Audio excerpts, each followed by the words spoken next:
warning system. My early warning system's my combat engineers.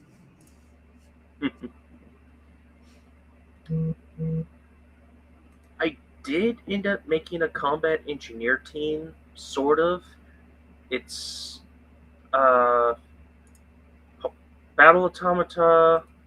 It's a couple of other vehicles. The fact my entire light fighter squadron, I fully intend for them to drop mines because some of the fighters I took have dedicated mine dispensers. Okay, there's a minefield in this hex. Good luck, everybody. Pretty much. And then when everything calms down, I move in with that level 2, and it's got mine clearing trucks. It's got the battle automata with mine clearing equipment and blow torches and stuff, so they can help fix things. And there's one of the vehicles has a mobile repair bay or mobile field base, whatever. Yeah, I'm taking a special jackknife drone. So, how does the mine clearing equipment work in Battletech? I've never checked. Is it just it takes a turn, it removes the mine from one X? What it is it's a separate it's a separate HP bar that takes the damage instead of the unit. It has like 20 HP. Okay. I'm checking Mordell again if I remember. Yeah. I kind of noted. Yeah. Okay. So it takes 20 damage and then it's gone, and you have to go with another mine clearing equipment. Because I thought maybe it would 30. Work like the chainsaws and the buzz saws and all the saws and the bulldozers and stuff like that for clearing. No, instead it has an effective armor value of 30 points. I mean, you can take out decent amount of mines with that, unless someone's like me and just brings LRM carriers loaded with thunders. If the hex contains a Vibra Bomb minefield, the minesweeper will automatically set it off and clear the field by sweeping vehicle. If the sweeping vehicle is within 9 tons of the minefield static charges, taking 10 points of damage to the minesweeper equipment. Okay. Against the other minefields, it must roll a normal mine explosion upon entering the mined hex, but will set off and clear the mines with a sweeper as a result of +6, sustaining 6 points of damage to the minesweeper equipment. Is there anything with minesweepers normally? Engineering vehicles. Engineering vehicles have engineering vehicle equipment originally from the 3026 books when things didn't really exist. So they just said like it has a number of tons of equipment. Hello, everyone. By the way, they're talking about taking over New Avalon and destroying it because Elkite's crazy like that. The Buffalo, common. Yep, that's the Battletech and the HMRV. So a few vehicles, okay. There's a Scorpion minesweeper as well. That's going to be super common. Yeah. Well, the Scorpion tank and not Scorpion battle mech, obviously. Then again, you could make a Scorpion battle mech minesweeper, and that would be hilarious. Just that little quad running around with the big flay thing like they had on the and on the Shermans and stuff. Just I think that's what it's supposed to be, because it is like clearing the mines and taking damage itself. Yeah. Then there's tons of battle armor that have minesweeper stuff. That would be pretty common. But that's different probably how they do it. Mine clearance equipment, like it does not here on like the Fashi is supposed to have some. The Fashi, the Groundhog, the Bardish, it's a and Cirilla, and they're pretty common. Well, on battle armors, I mean, it'd be a good use of battle armor outside of combat to just have them do the little engineering stuff. Well, they're great on protomechs as well. Yeah, they're supposed to be like exoskeletons, so this is just what you have for moving cargo anyways. Well, a bit more expensive than the stuff they'd have moving cargos, but you know what I mean. A PAL suit just for go out there, pick up bits of battle mech off the ground, throw it in the truck. This is what you give the guys. You got something like a salvage armor cutting torch. The salvage armors do exist as well, from what I remember, but I don't remember. The rules for it are basically whatever you can convince the DM to go along with. Okay. Well, there was... Oh, no. Well, for Battle Armor 1, I'm not too sure, because it was mentioned in Campaign Ops, the salvage bonus. If you have like a lift arm or salvage arm, it's like a +1, and if you have an MFB, it's +2. Mm-hmm. I mean, that's why you should make full-on engineering battle mechs. Like, I mean, I was messing with that when I was doing the more realistic mechs, and I made one with lift hoists, with chainsaws to cut the ground, and a backhoe to pick things There's up. a good one. The Jabberwocky is actually one I wanted. There's a Jabberwocky engineering mech. Oh. That has there should be more of them. But... It has triple strength Myomer, the industrial strength one. So those 2 lift hoists will let it lift a 100-ton vehicle. That's pretty useful. It has a salvage arm, it's a spot welder, and environmental sealing. It also has jump jets, which is important for jump jets are important for engineering vehicles, especially if you're going to start doing any mine clearing and things like this. And just to get into places where you need to be doing the engineering, right? Yeah, the mech jumped on top of a hill and then died up there. Go get it. Yeah.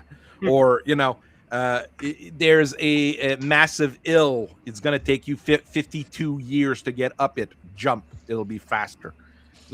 Things like that. I think my engineering mech had 2 jump jets. We went 352, I think, on a 100-ton engineering mech. It was a massive thing that I built. I think it's only in I only have it in Mech Factory on my phone. I need to transfer it to Mega Mech. And there was also, what was it, the Kisco? I said that construction mech's another one. Omni like engineering vehicle. I showed you that one time. Mm-hmm. But I mean, you could technically turn any Omni mech into an engineering vehicle, but I think some clan commanders would be really mad at you if you did that. Can you have an Omni industrial mech?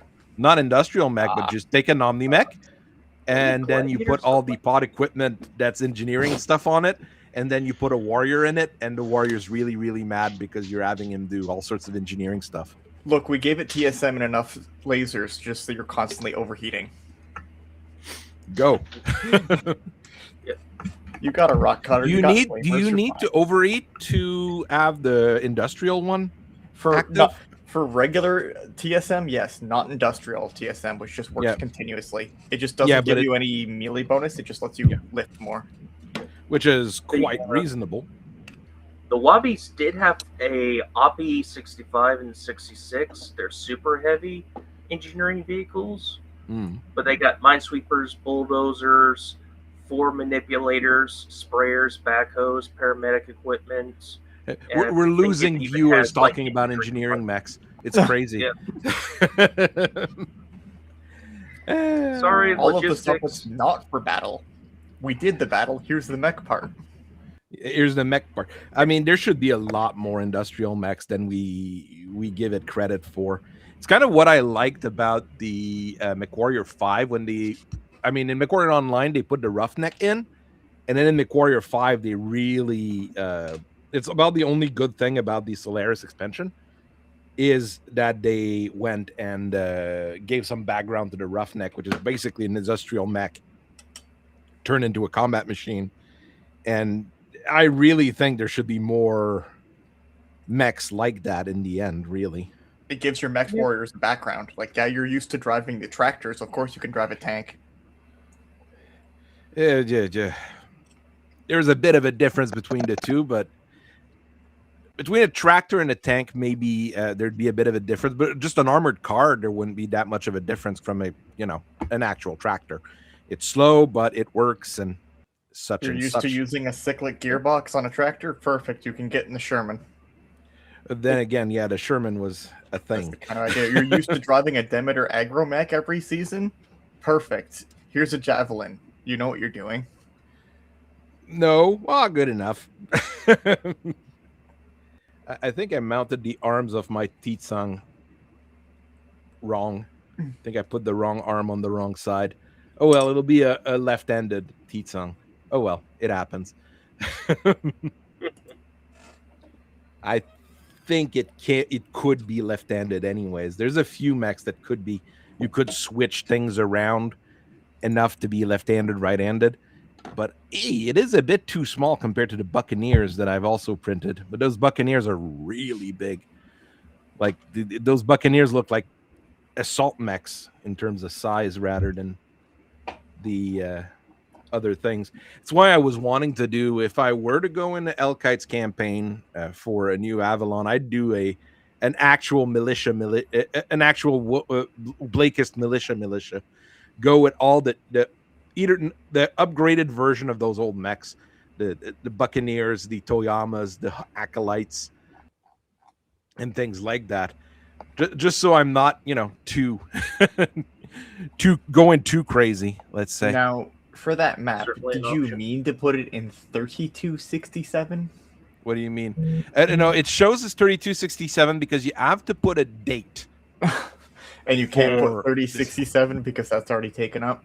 Exactly. Because if I were to take 3067, it would already be there. So yes, for the map at the end of the 5th Succession War, it does say 3267. I might make myself another folder and another thing. It really depends on if this takes off or if this kicks off. I mean, it's a discussion. I've been messing with it. That's what I wanted to really get into anyways. The main thing I do see here, the biggest advantage of this year, a 5th Succession War, the clans reforming a little bit differently, I think it is one of the advantages that it is a lot less of a buy-in for people than anything Ilkhan era onward. Because there's a big buy-in for people if they want to go and, do the Ilkhan stuff or do the all of those things. Because, well, first you have to go through the Jihad, then you have to go to Dark Age, then you have to accept that the wolves took Terra. It gets a little bit difficult for some people, I think. I don't know if people understand what I'm wanting to say here. Yeah. I mean, we're more in Battletech than do a lot of people, so we have less of an opening. But I mean, people who just know, MechWarrior 5, MechWarrior Online, things like that, I think that's a bit of a bigger buy-in as well. It's a little bit Bit of a jump in the timeline. And I mean, a lot of people still, go back to Clan Invasion every time they can. So Some people just refuse to leave the Succession Wars, so. yeah, there's that too. There's a lot fewer of them. Oh.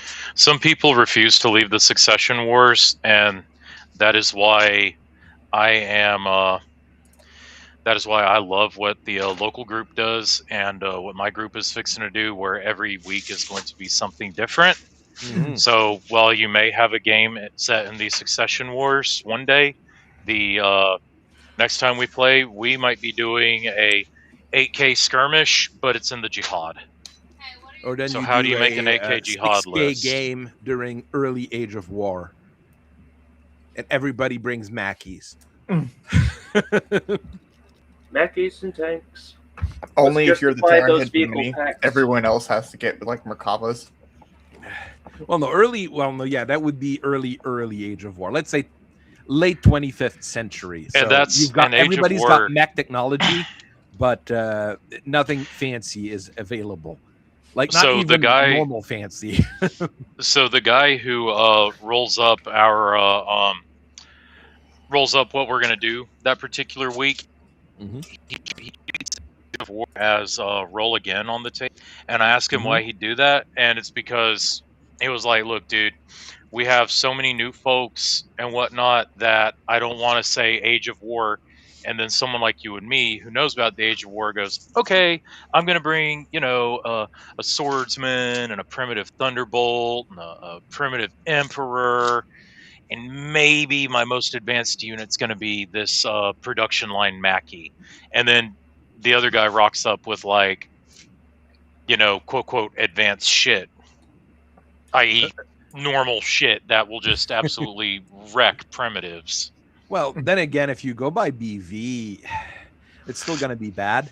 but not as bad. And if then you were there's to the whole do thing, that, and then there's the whole thing about, and then plus if we're playing with primitives, like there's a whole new set of rules to play with, like the bar armor versus primitive armor versus standard you armor. And it's have like, to no, mess that's to just mention that mostly. that's just too much. We're just going to Age of War is roll again, but we will do Star League through Il Clan. You could do late Age of War, which is like 26th century. I'm about to. So people have the mech technology, and you shouldn't have any primitive stuff running around anymore. Yeah. But I mean, the fanciest stuff you're going to be fielding is like guillotines, which is okay. Did they bring back those primitive things for the Jihad era just so the Centurion weapon system would apply to it? I have. Well, no they idea. introduced the primitive. I love you too. Bye. I am sorry about that, gents. I just got It's okay. forcibly evicted from the kitchen with love. Yeah. Women. But no, they did invent. They forcibly invented evicted the with primitive. love. They put the primitive rules in Jihad so they could do the Age of War stuff, basically. So it's a very weird situation. It's around that time, Jihad, they were working on the Reunification War book and the two Star League Civil War books. Mm-hmm. So they were like, "Hey, let's get the primitives in here. Okay, where are we going to present them at? I know, let's present them in the Jihad, because while we're fleshing out this Star League stuff, we're also working on the Jihad, and they would probably want to bring back the primitives cranking equipment out. So that is why it comes back during the Jihad. Odd. That's where the New Dallas Memory Core comes from. That gives us the Hammer Hands and the Helopolis. But it's also there's a decent number of good mechs out there that came from that, but I don't like having primitive technology in the later eras. It just doesn't make much Instead, sense. you get an industrial mech. Yeah.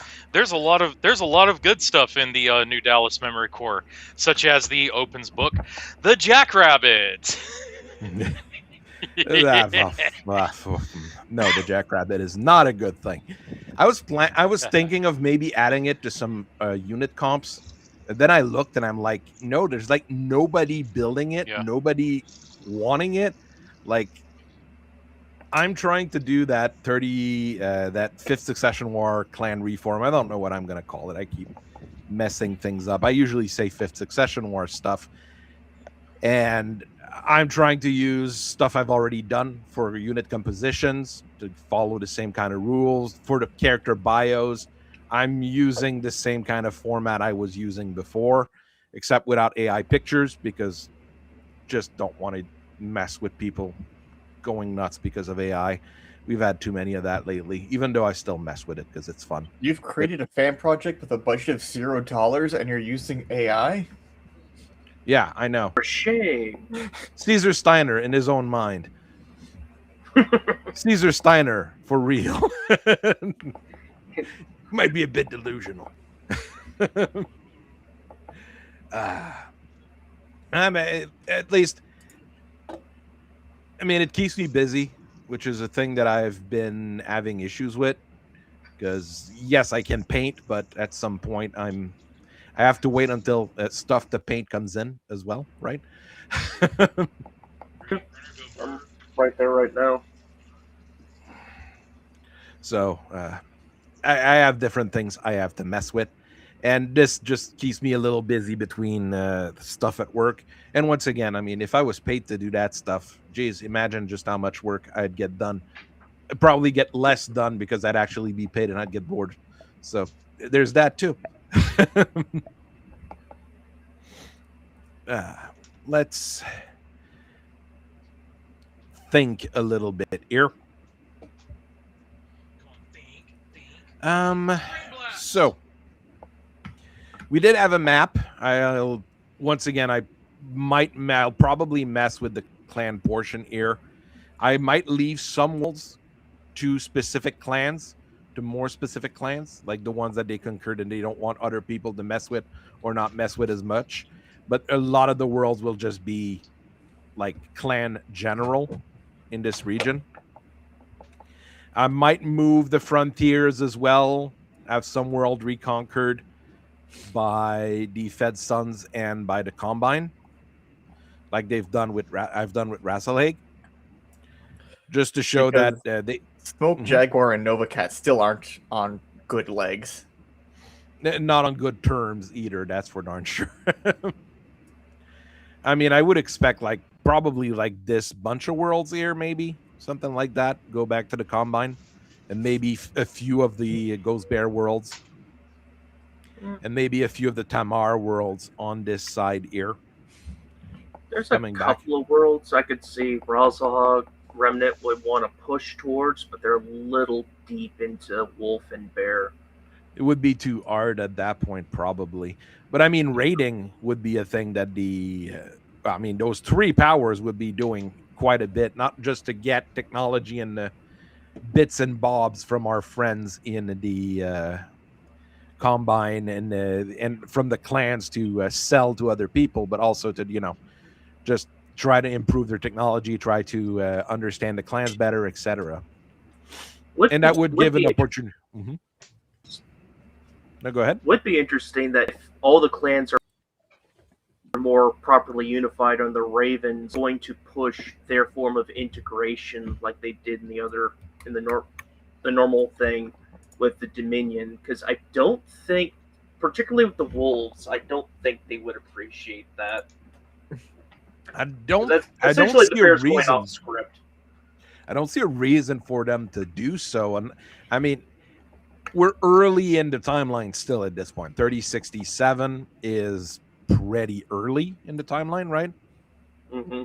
So I'm not sure that the Bears would even consider that at this point, but they would consider moving their entire operation, the entire operation down like they wanted to do from the get-go. Settle on Alshane, just you guys can keep all our homeworld holding, we'll move up forward. And maybe other clans would start thinking of doing that as well. They still kind of expect the Wars of Reven happening in the future, even though its trigger for it might be a bit different. It might look different. I don't really see the Snake Alliance happening anymore. What I see happening is all the clans are more or less not completely unified, but I mean more reformed and more in line. And it's when they get Terra, that's when shit starts popping off, because then they want to be like, I'm the Ilkhan, and that's when things would really pop off, at least a lot more. I'm the Ilkhan. And, I see it that way. And then we have the succession wars again, but with the clans and the successor states that are still around. And congratulations, absolutely nothing has changed, and Kerensky was right. Kerensky was right from the get-go. There's no good reason. You can't unify this. It will never work. Especially since it's all different cultures, different groups, and culture, and worse, the cultures evolve from themselves as well. You might say, yeah, the Combines are Japanese, but there's all sorts of other micro-Japanese in there. What about the Irish that live in the Combine? Haven't you got anything to say about them? Yes, Amy. Hey, lad. Konnichiwa, lad. I'm here with my rum. And Chinese. The tea must be really good there. At least the team must be good in the Combine. There's one thing for sure. But I mean, there's no way you can unify this whole thing. It's not going to work. And everybody's going to try to make it work, but it's not going to work. And a grand alliance like the Star League can only work if you have not just a centralized power, but something really massive that's able to scare everybody off. If all the clans were actually united and took Terra, then they could probably pop to the other ones and say yeah, we're reforming the Star League and you work for us now. That would probably work. But the clans are also not smart enough to think of that, because they want to show they're better than everybody else. The clans fundamentally can't do that because Kerensky was right. Exactly. Daddy Kerensky, not Nikki. Nikki was a person. He had some issues. Look, he was He little was a Nicky. silly little goober. He was. Get he in was, the flat. Get in the. What is something that he could get into? Get in the genetic breeding vat. He had ideas. Were they good? But I don't think they were all good. No. But I mean, this is thinking of the future. I mean, it's fun to start thinking of the future, especially since this is how I like to look at things. But I'm trying to backfill the stuff first. To have something solid to work on and to work with, and then go from there. Because I mean, having a map is a good start, because if you have a map and a flag, it's already a very good start to take over places. That's what Eddie Izzard said, or something close to that, in his monologue one time. I'm starting to organize things on the website as well. I'm thinking of a few different things here, but I've just making lists, checking it twice. Making a list of just like clan characters will generally be Khan Sakan for now in my list here. I did add Nikolai Maltus and Marta Pride, but Marta Pride will probably be Khan anyways, because Shistu's a piece of shit. Critchel's a piece of shit. So that's not a good sign or a good start. Not sure how the Jaguars will behave. The Jaguars not having resources really seems to have just been created so Operation Bulldog, Operation Serpent, would work in history. I'm not sure where that really came from, because that's not in any of the first books, let's say, or the first line of thinking that I've seen. Operation Bulldog would have gone differently if they invaded 2 galaxies of Protomex. Whoopsie daisies. They took after the Star Raiders, invade the planet, and it's just Protomex, and they take off and bombard it from orbit. No, I don't want to talk about it. Wait. Oh yeah, if they landed and it's the 343rd, it's like, hello, here's 5 clusters of Protomex upon thee. Have fun. All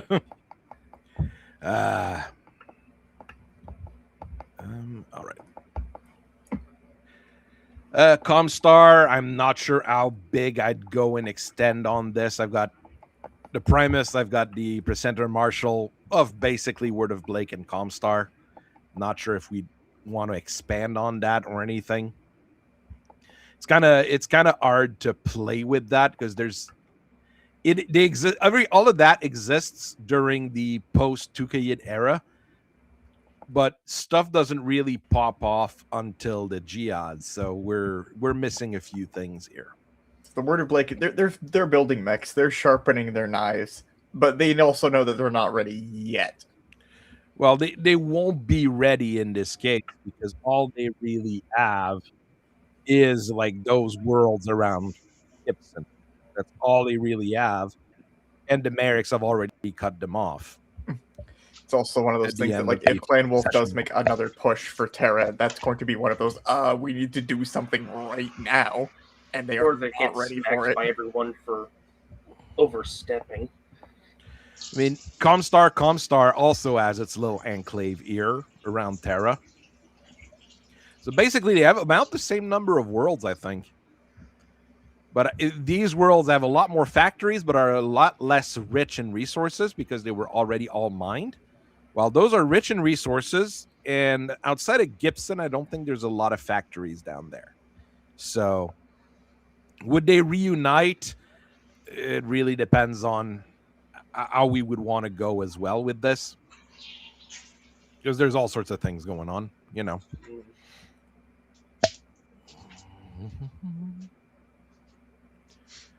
So, I mean, we've got a few things going on.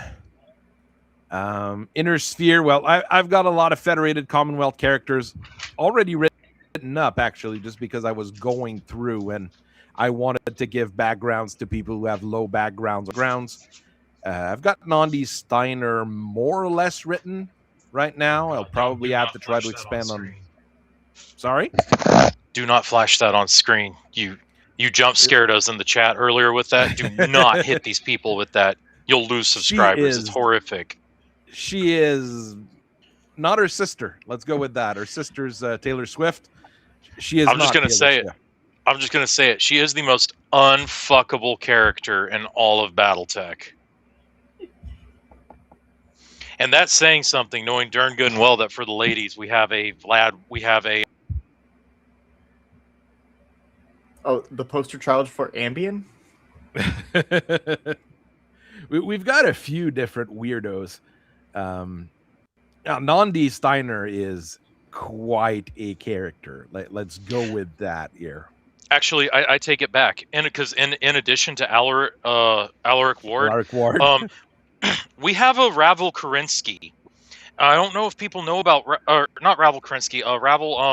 What was that Jade Falcon guy's name? Ravioli guy. Icarus can tell us, but he was the blue guy. We have a blue clanner who had a rare genetic defect that made him 100% normal, but he was blue. He was blue like the inbreds from Kentucky. I mean, look, those Avatar movies are really popular, so you never know. Hey man, chill out. hey, bro. I could fix Varang. I could save Varang and her people. Trust me, bro. I saw the I saw the third Avatar movie. Yes, I wigged out when I saw the meme on screen of Colonel Quaritch, who is literally me, by the way, teaching her how to shoot the flamethrower and the neuron activation in her eyes when she shoots the flamethrower. I look over at my wife, who is now screaming at me, and I said, "Babe, that's going to be you and me when I take you to the machine gun range." She goes, "Shut up." I mean, going through Nandi Steiner's history and life was a terrifying thing. She is not only quite unlikable in a physical way, she's also unlikable in a mental way. And everything she did throughout her life was either to... She always had issues, always. Of course, probably because her older sister was just better than her at everything, so that probably didn't help. But, you know... her older sister was a babe, and then you see Nandi, and it's like... Ugh. That's where the genes went. Putting the non-hittable in Nandi right there. Machine gun range, nice. You are right. There's machine gun range in the U.S. and Canada. We're lucky if we have, a regular gun range. I've actually got one right down the road from. Actually, fun fact: not only do I have a machine gun range right down the road from me that has, your standard issue stuff from Terminator, Uzi 9mm, AK-47, all that good stuff. We actually have a drive a tank experience. Oh, no, what do they have? Too? And it's almost like, and the reason why I know that my wife and nobody in my life actually loves and cares about me is that they know I am the big tanky. I like tanks. And for $109, I can drive a, I don't know how he got them into the States, but they're British Abbott self-propelled guns, the little 105 pop gun carriers. Mm-hmm. But it's still a tracked armored vehicle. And it's like $109 to drive it down in Oxford, Alabama. But no one's put me on for Father's Day or my birthday. So I'm still tankless. We'll pool our money for your next birthday. No, it's all good. It's all Technically, everywhere's the machine gun range if you're not a coward. This is also true, If you went to some of the indoor ranges in Houston, yes, that definitely. But I mean, bringing in a British armored vehicle is probably not that difficult in the U.S. But I mean, if it was a Russian piece of equipment, things like that probably would have. They're busy banning it's easier. I am fairly certain that there is an episode of the Unsubscribed podcast out there that, between Donut Operator, Administrative Results, and Brandon Herrera, have deep dived into how some tanks can get into the U.S., but some I don't think I don't think before the Ukraine thing popped off, Canada was looking to offload Leopard 1s.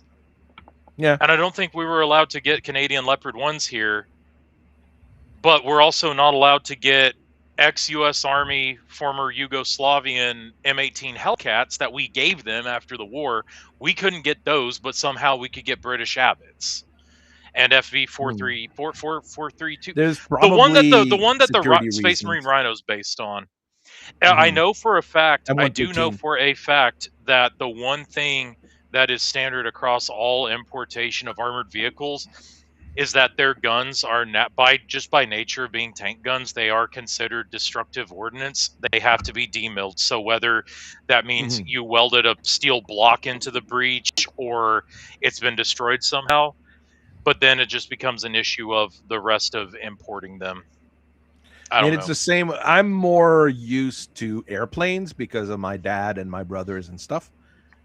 So I mean, airplanes are easy. There was a time where you could buy. That's there was easier. a time where you could buy a MiG 19 for $50,000. Yeah, it would cost Dude, you for $50,000 some to fly it for an hour, but a subsonic and even Mach 2 capable former Soviet jet fighter, former U.S. jet fighter is easier to get than a tank. There's a website you can go to right now. Probably harder to. It's because the jet fighter is harder to store, harder to restore to be a weapon. Oh yeah. It's also impossible to get Bearded insurance on Coyote it. saying that That's the Whistling Diesel is selling his Chieftain if you're interested, Tanky. If you've got a couple grands in your pocket right now. Oh well, on your server, I am the deep pocket tanky, and there is no better way to flex being a deep pocket tanky than buying Whistling Diesel's Chieftain. That I think he loaned it to Logan Paul, so Logan Paul could roll up to the venue in it before one of his boxing matches. That's possible. I can see that. I'm pretty sure that happened. No, but I'll tell you who in metal does have a tank. Bruce Dickinson. Yeah. He has a T-34. I There's remember as a a small few of the metal guys that have things floating around. I remember Sabathon definitely has one as well. I think they had a Centurion paint. They had a Centurion painted up for the Primo Victoria video. But no, I remember as a child, back when we had the military channel, which looking back was a psyop to get young children to join the endless war, but it was still kick ass. But I remember they were doing top 10 tanks of all time, and they got down to like number 5, and they had all these Fort Knox historians, West Point professors on there, and from out of nowhere, I get a Bruce Dickinson, lead singer of Iron Maiden, jump scare. I'm like, why do they have him on here? Number 2, the T-34-85, and it is Bruce Dickinson at his mansion in the UK, just tearing his yard up with a T-34-85 and going into detail about it. And it's like, Bruce Dickinson has a T-34. He also has a commercial pilot's license, so he can fly the band around, and he's also an accomplished fencer. I want to be Bruce Dickinson when I grow up. Look, there's some of those British guys that are just beyond what we ever will have ever in the future. Britain is weird. Let's go back to things. They aren't allowed to have guns over there, but then you've got guys who are like, today I'm going to demonstrate how to fire a 32-pounder gun that they would have used in the bush wars of Africa in 1897, and I will be doing this by the actual doctrinal book. This is a musket that we would have used. And it's like, how are you allowed to have a 32-pounder gun, but you can't have a Glock? It's probably historians and stuff like that. It's a little bit different in there. It counts as an artifact. Yeah. And you remember in Britain there's a whole lot of people with old blood, so that also counts. Oh yeah. I mean, if you're Lord something, it counts for something. Oh yeah, when you're a lord, you can And then one more little autistic bender there before we go back to it. Arnold Schwarzenegger actually has his tank that he operated in the Austrian army. He actually found his tank that the Austrian army was selling and imported it to the US. And I think it's like for a small donation, you can go out to Los Angeles, meet Arnold Schwarzenegger, and crush things in his tank. That It's is also pretty sick. cool. I can also And it's see a charitable people, donation to after-school programs for boys and girls, which is I can see people pretty doing that in worthwhile. BattleTech as well. Like, look, you pay me a little bit, and you get to crush cars with a battle mech. With I don't know, with Dagda. Steiner middle class problems. Well, and you know what's funny is Davion going around saying like, for a donation to the I don't know whatever charity, you get to be in my Battle Master and crush cars painted in Liao colors. Well, and you know what's funny is post-war, you know, all the Mustangs and Tempests and Sea Furies and whatnot that were being bought up for the racing circuit, right? Well, a lot of them nowadays have been converted because, you know, a P-51 doesn't need to fly from London to Berlin and back. So a lot of them, they remove that rear fuel tank and add a second seat and control station so they can, you know, take people up and whatnot. So like, it stands to reason that in the inner sphere, it'd be like, okay, this is the 5th Marauder off of the production line of General Motors. We converted it to have a second seat, and for a small donation of like 5,000 C-bills, you can drive the 5th Marauder that made it off of the production line. There is one issue with what you're saying. What's that? It's called Clan Goliath Scorpion. That's ours. I will make a donation of a Bachal and claim that Marauder. Yeah. What your suggestion actually is a thing here in town. When Doc came back home, Doc is the one B-29? of the last 2 Super Fortress. Yeah, Super hell Fortress. yeah, dude. Hell yeah. He came out of the shooting range on the base that I live next to. Oh, sweet. And so, like, once a year, Doc will come back, and then you can pay to go on little rides with him. Dude, and that's how they fund their museum. So Fifi is the other. So it's Doc and Fifi, and Fifi is the one that seems to come to Alabama. And every year she comes here, she'll do like 5 rides before they have to shut her down because the R3350 engines that Super Fortresses ran had a problem of overheating. So they have to shut her down. But by God, man, look, if I'm ever in a position where I have an extra $5,000 laying around for a 30-minute flight, yeah, I'd do it. And I think the Mustang that accompanies her, I think it's jacked up to like $750 for a 30-minute hop, and then it's like $1,500 for an hour hop in the Mustang. It's actually cheaper and probably cooler to fly in the Mustang than the B-29. Probably. But they're not allowed to do flips due to insurance. Yeah. The cheapest quote quote warbird you can fly in is if they rock up with a Stearman Cadet, then it's like $100. But it's like, this is a canvas biplane. Like, if something breaks on it, like they just duct tape it back together like they did in the war, and it works. Like, it's the cheapest one you can fly in. Man, mechs with command consoles. Mechs Mechs with command consoles would be a little bit too fancy to do those kind of ride-bys with. It would probably be the regular 2-seater mechs. There are rumble seats. Because 2-seater mechs, I think an extra seat in the cockpit's an extra 1 ton, while the command console is an extra 3 tons. Or you can just stick a rumble seat in. Yeah, but rumble seats are not very comfortable. Well, and you don't have controls with the rumble seat either. Basically, what you're doing is you're putting in a strip. You're basically sitting a guy down on a little bench next Thank to you! Thank you! Sorry about that. I was being screamed at that my dinner is almost done. And I guess you didn't hear me whisper thank you. But no, you would have a stripped down command console. You have like rudimentary controls. Basically, like, they would be like, you'd have the guy with the neuro helmet on to keep the mech balanced, and then you're just in there, the hoopty-goopty, driving it. Mm-hmm. And like, as long as you tell the dude, hey, I'm gonna go left, I'm gonna go, like, there would be a way of doing it that like just some Joe Schmo could pay $500 to get into the modified cockpit of a Marauder, and it would work. I'm fairly I certain mean, we the could only do that. the things you couldn't do that with is a Wolverine or a Stinger, because there's already not enough room for the actual pilot, so you wouldn't be able Oh to yeah. do that. Who would want to? I was just saying, because with going back to this, vaguely remember there's a story of one.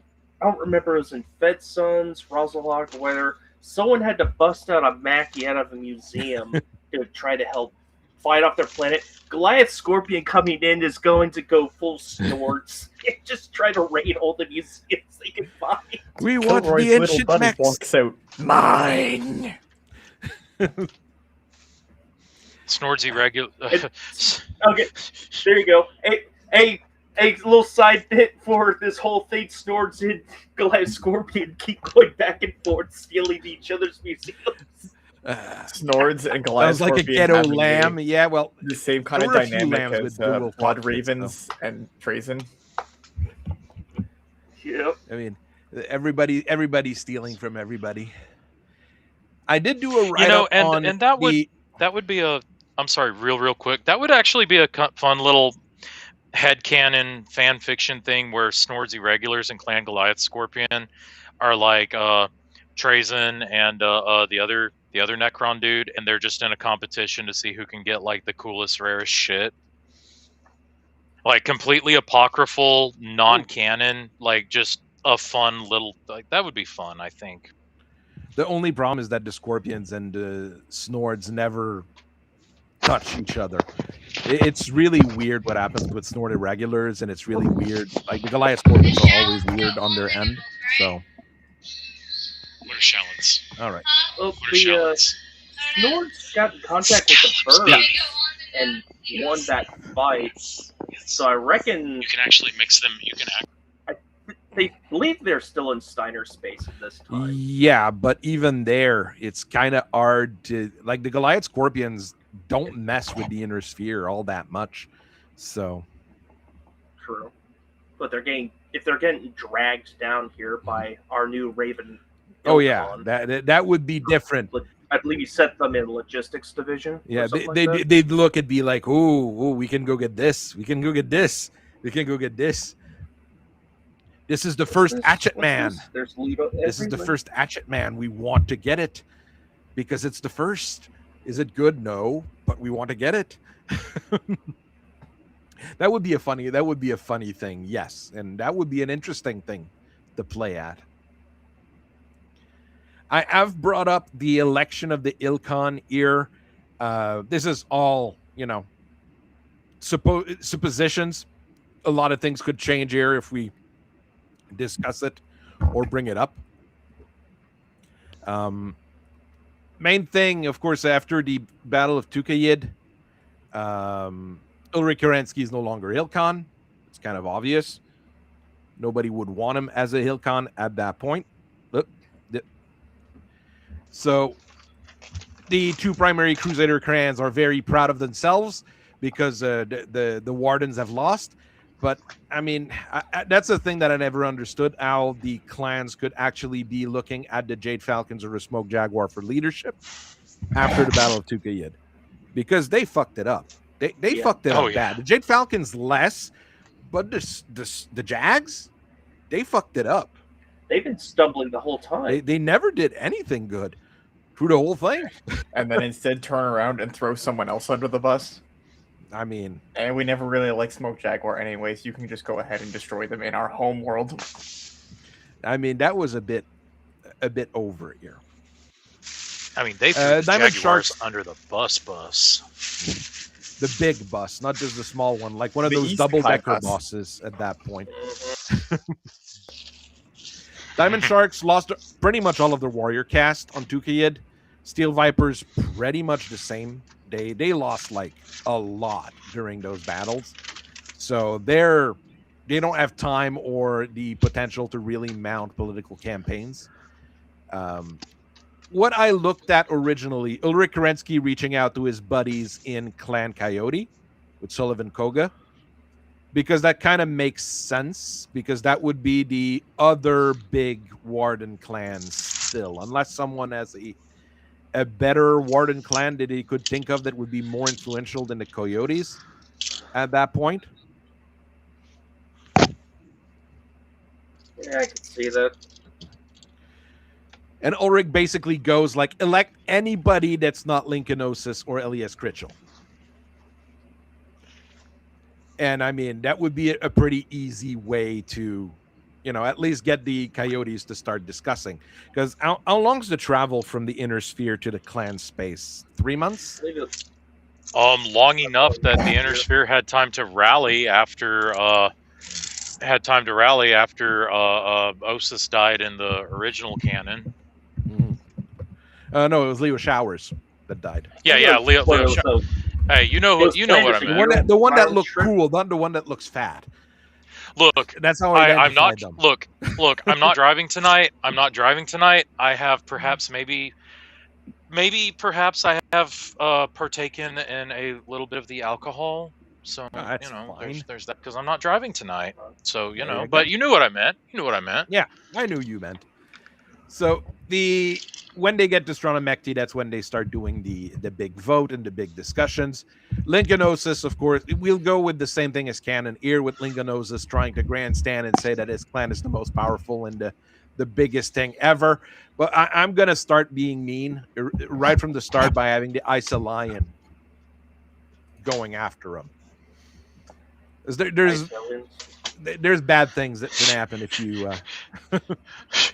It's a bold strategy, Clan Ice Hellion. Let's see if it pays off for them. And the thing is, it kind of does, because the first thing he does is say, like, well, you failed to capture Ohiro Kurita, and then you bombed Edo, which led to everybody saying that they can't use their warships anymore. So you kind of fucked up, Mr. Osis. Even though you're much bigger than me because you're a elemental, I can still say that. And then the Burrocks show up and say, like, yeah, you also lost at Wolcott, and you lost a Star of Battle Mech and a Star of Battle Armors in mint condition to Auscarita. That was pretty bad too, right? And we still can't touch that planet because of the way you worded it. Because you're an idiot. So just all of these political L's dumped on the clan all at once. And you add to this the last one with the Ellsworths being very, very short and to the point. Just saying Lucian and sitting back down. Ouch. Well, okay, we're out of consideration. This one here, Esbern was talking about it, this might very well change. Jorgensen saying that the Ghost Bear could make a good Ilkhan, but then people start saying, like, yeah, but you want to move your entire clan to the inner sphere. Are you sure you're the right people to do that? You even paid us to build a warship to start doing that. Are you sure?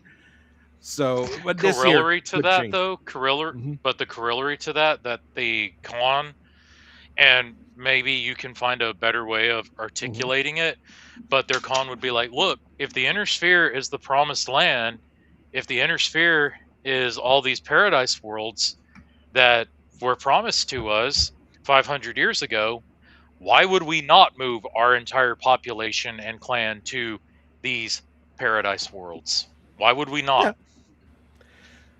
That is that's what we are having those discussions about here. You are right. I mean, there are things that could be, discussed and talked, and this isn't like nothing here is set in stone, but I mean, this bit here with the smoke jaguars being smoked kind of works. I think most people would agree with that.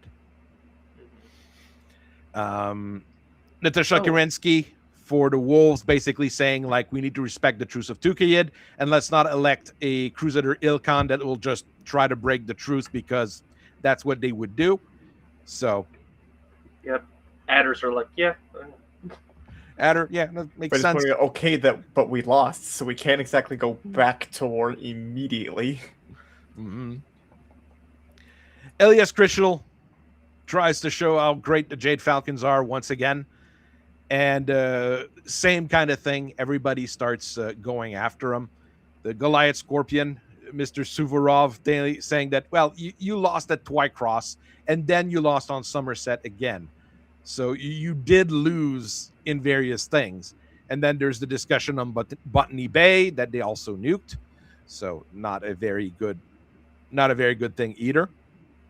And I like that the Cloud Cobra have blood name Steiner. That I find weird but funny. So Cloud Cobra is going after them for that. And Lynn McKenna of the Snow Raven basically saying, like, you also failed to capture the heir of the largest realm in the Inner Sphere multiple times. So and extended family. And extended family. And friends. And the best McWarrior in the galaxy. And then she points out that not only did you fail to capture him so hard, they made a children's cartoon show about how badly you failed to capture him. Oh God, that hasn't happened just yet. But imagine when that happens. It'd be like, well, Falcons, you suck. You look, or you could say, you lost so bad. You fully admit you pulled the entire Malthus bloodline back from the front to the whole mission. You screwed up so badly. It wasn't a very good shot. Went with actually tabulating the votes. This is really where I might move things around more. Blood Spirits and Faramandrels being Blood Spirits and Faramandrel voting for each other because that's what they do, because they're friends. Baroque still being alive is amusing. Baroque would still be alive in 3054 anyways. 3053, 3054, they'd still be around. Yeah, the absorption was until 3059, so yeah. And in this particular case, the Burrocks being jackass, pirate, dark casts will actually be a good thing for the clans, because they'll be like, we didn't do it. So the dark cast did it and brought it to us. We were fine. We didn't really break any laws or anything. So trying to make the Burrocks less of a just another joke. I might move some of the votes for the Snow Ravens to, it was Star Adder that was the other clan that was for consideration for Ilkhan before the invasion, I think. Or was it Cloud Cobra? I have to look that one up. Mm-hmm. I might move a few things around just to have a little bit more, drama. Because right now it's a lot of votes for Snow Raven, a couple of votes for Coyotes, a couple of votes for Jade Falcon. Jade Falcon and Smoke Jaguars, because basically the Jags vote for Jade Falcon, the Falcons vote for Jaguar, because you can't vote for yourself in the first round. So things just move around there. And in the second round, well, Blood Raven, Blood Spirit, and our good friends Firemandrel originally abstained, but they're not allowed to abstain. So you need to vote for someone, idiots. So they have to do it. But basically, the way it works is that Snow Ravens get the most votes, and then Clan Coyote, that everybody else was voting for as the Warden clan, says, no, we're voting for Clan Snow Raven. So all their votes for them go to Snow Raven. Since you're allowed to do that in the second round of voting, there's things like that would start happening. Wolf is like, dag nabbit, my politicking didn't work this time. I tried to politic, but someone politicked better than me. Well, I mean, Snow Ravens is meant. Star Rider's like, haha, politicking has always worked. This will never blow up in my face. This will never bite me in the ass. Of course, Smoke Jaguars, Jade Falcon, whoever, try to do a trial refusal, saying like, no, you are wrong. And everybody's saying like, no, sit down, shut up, and start following orders. Which is what this amounts to here. I mean, I sometimes write full timelines for over like 15 years, and then I write something that would be, 2 weeks, and it's about as long because there's a lot of stuff going on. Fair. But I mean, I don't think voting and politics is what people really go to Battletech for, but there should be some of it in the end. And I think it gives more credence to the clans actually being an organization and not just a bunch of people trying to destroy the Inner Sphere in a way. I don't know. Trying to make the clans less crazy is difficult, but I'm sure it would work if we all got our heads together to work on it. And I mean, if we try to get like a thing for each clan to do, or each things for like small campaigns, small things that each clan end up doing during the truce period, I think it would be more interesting than the fire mandrels exist, then they got exterminated. The blood spirits are idiots, and then they got exterminated. The Buroks were absorbed because they were evil. You know, they kind of go real quick, both in the Wars of Breathing and before that. So, What if the fire mandrels in this period? What if the fire mandrels in this period get a really cool mech that justifies them to get to exist for just a little longer? And then they get destroyed and absorbed. But and I mean, really cool mech goes to someone else. I mean, that might be a thing Exactly. here. But I mean, the blood spirits and the fire mandrels, from what I've written already, I mean, they get beat up by some of the other clans for not, you know, being nice with everybody and trying to help out. So, I mean, it would come I mean, we need more mechs for all those clans that we don't have mechs for to begin with. You know, even the Adders only technically have 2 mechs that they built. The Jags actual Adder? Most of, the Adder and the Bloodass, but and there's like the Hellfire and a couple others. But Smoke Jag, I think, built most of the Invasion era mechs. There's a good chunk of them. Most resource-strapped one that was on decline and got destroyed was also responsible for some of the most standard mechs. It makes no sense. Welcome to Battletech. But I mean, the Storm Crow is built by Snow Ravens, so there's that. The Timberwolf and Direwolf. Oh, well, no, the Direwolf, they stole the plans of Direwolf. The Jags stole the plan for the Direwolves from the Wolves. Oh, they stole it? Okay. Yes. Warhawk? Is the Warhawk a Smoke Jag mech? Yeah. Well, the Loki, the Elbringer, the Summoner, the Kit Fox are all Jade Falcon. Those are, I'm sure. Yeah, Warhawk's a Jag. Another Jag mech. I mean, I always saw the Warhawk as Jag and Falcon. Well, I mean, it was standard-ish, but then they stopped being built, so nobody has them anymore. That's what the lore is. But I mean, here we can play around a lot more. Yeah, in current Ilcon, the only ones that still has Warhawks are the Scorpions, because they brought a factory with them when they moved. And they decided to start building them. They're like, I need a assault mech. I need something. I mean, it is a very good assault mech, so it is a very good choice that they made. You should definitely drag a factory with you that can build Warhawks. You will not regret dragging a factory with you that can build Warhawks. Definitely not. Go into deep periphery, get shot. Premium this is a thing that I can actually start writing up here. I'm gonna get just a quick doc here.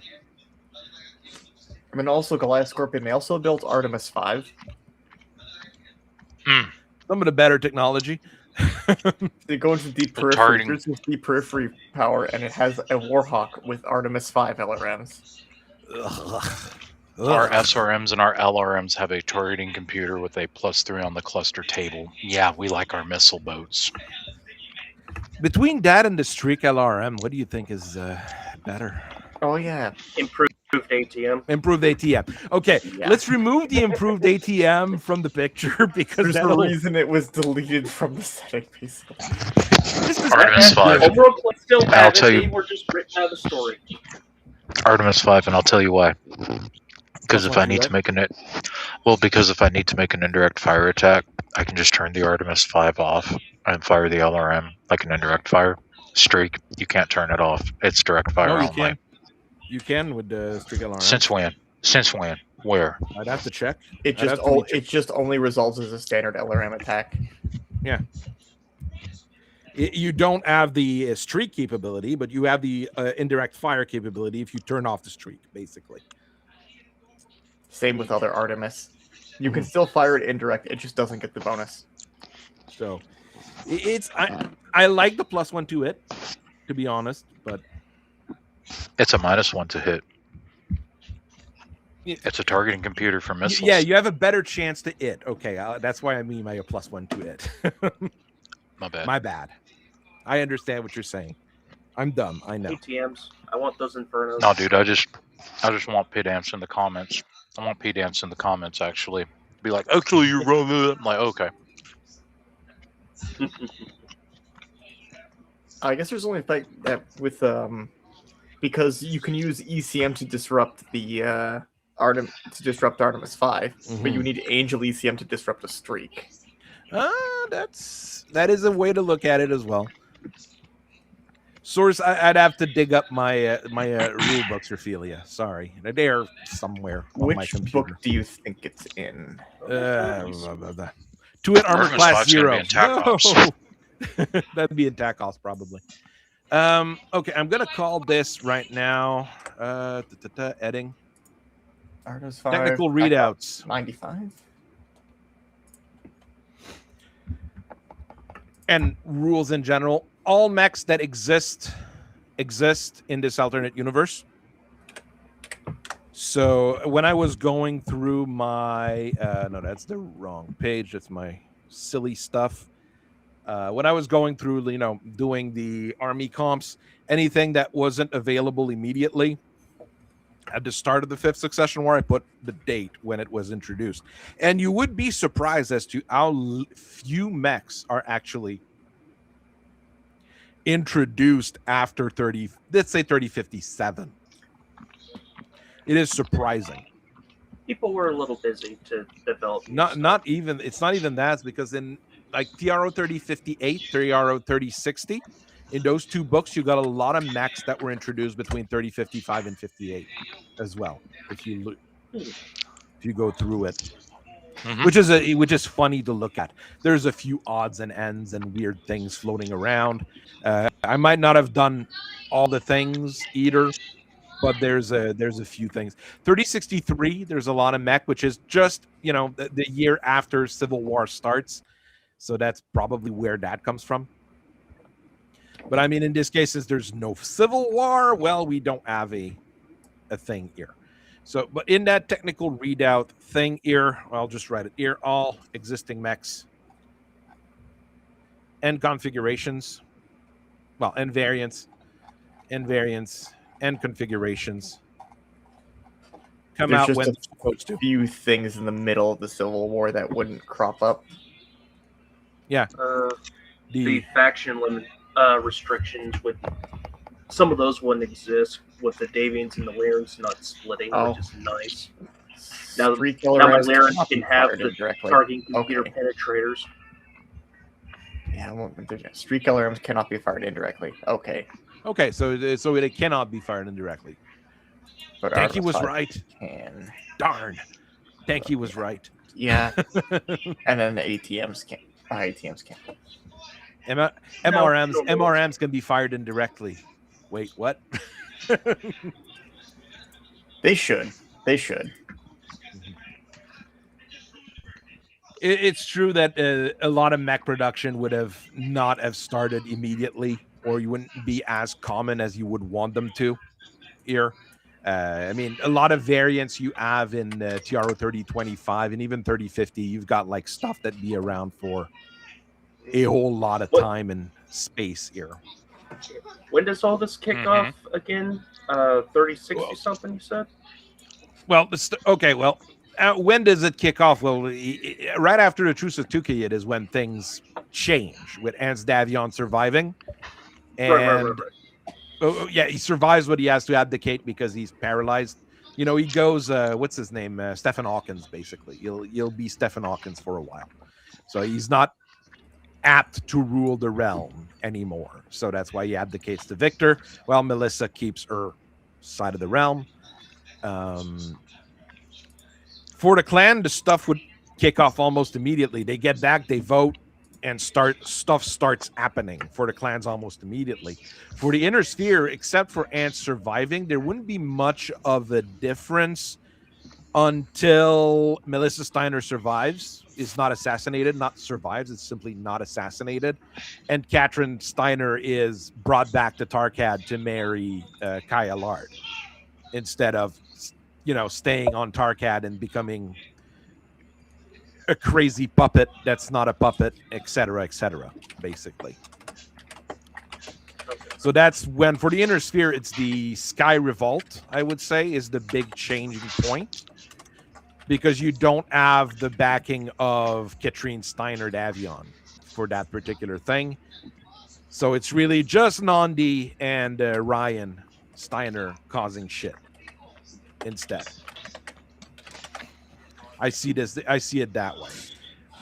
Would tech change? Light engine would be introduced around the same time. Heavy Gauss rifle would be introduced around the same time, just not by the same people, just not for the same reasons, probably. So let's say 3057 is when the Operation Guerrero is the starting shot of the Fifth Succession War. So 3057 is when the Fifth Succession War starts, and fighting starts on, 1, 2, 3, 4 fronts for the Federated Sons. Then you've got fighting over here with the Marians. You've got the Torians causing trouble. You've got the clans causing trouble. You've got Nandi Steiner causing trouble all around the Lyran portion over here. So you've got a lot of little problems going around here. But still, the Inner Sphere is still in a better place without Katrina Steiner making everything What about my worse. scallop? Yes, there's no question Why here. not? Without Katrine Steiner causing trouble, things should be better. But if the clans are better organized as well, is it really going to be that much better? That's another question. It's things you have to think about. You said Davion is fighting a war on 4 fronts, and I'm like, to us, if like the U.S. had to fight a war on 4 fronts, it would be the absolute worst case scenario. But in the far future, and interstellar empires, fighting a war on 4 fronts is just another Wednesday, my dudes.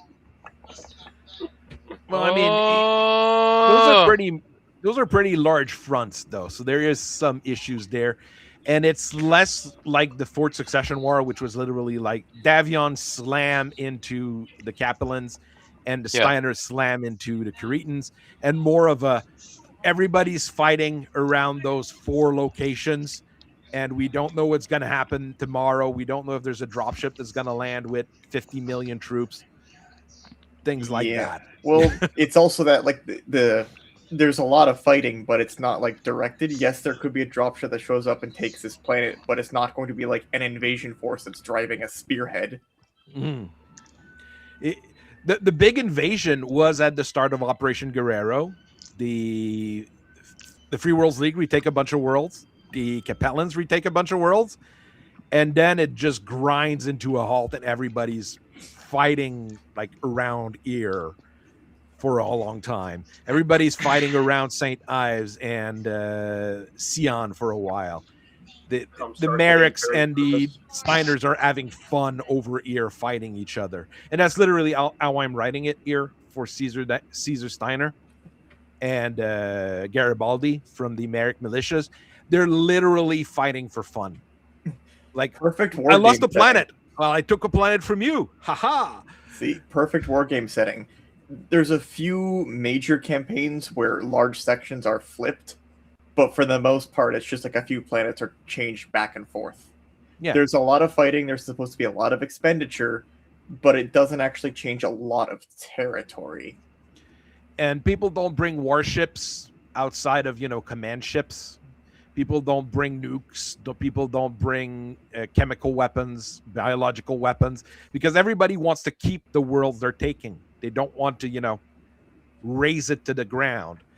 So it's not like the early Succession Wars, and it's not like the Fourth Succession War, which was a massacre. It's the First Succession War where everyone threw around nukes when they lost, and the Fourth Succession War where no one had any nukes and couldn't really do anything because everything blew up. There you go. Equipment becoming available. I would say the equipment would become available around the same time for the smaller LBX and the LB10X as an example, the inner sphere ultra auto cannons, the ER medium, the ER lasers for the inner sphere, your light engines, your all of that technology would come out around the same time, but probably not from the same people. Or it might be more generalized than it was like during the Civil War, where the light engines were a Lyran thing. The Lyrans had the light engine, nobody else had them. Here it probably would be a little bit more adopted, especially since the Fedcom and the Combine are friendlier, let's say. So anything that one group invents, the other groups have the ability to take into their own. Well, there will be lots of salvage exchanging hands. There'd be tons of salvage exchanging hands because that's what a war is all about in Battletech. With planets flipping back and forth, yeah, there would be plenty of salvage lying around going back and forth. Mm-hmm. There are probably going to be more C variants of normal battle mechs floating More around C3, with all yeah. the capture clan equipment. Well, there Cs wouldn't and be as Cs. much clan equipment because there's less fighting on the clan front in a way. What you'd have is a lot of C for C3. See, A lot Are we more gonna kit see- equipment, you need to salvage it Are we from the gonna clan. see, We're not doing that. Are we going to see protomechs as viable garrison weapons and not weapons of desperate last resort?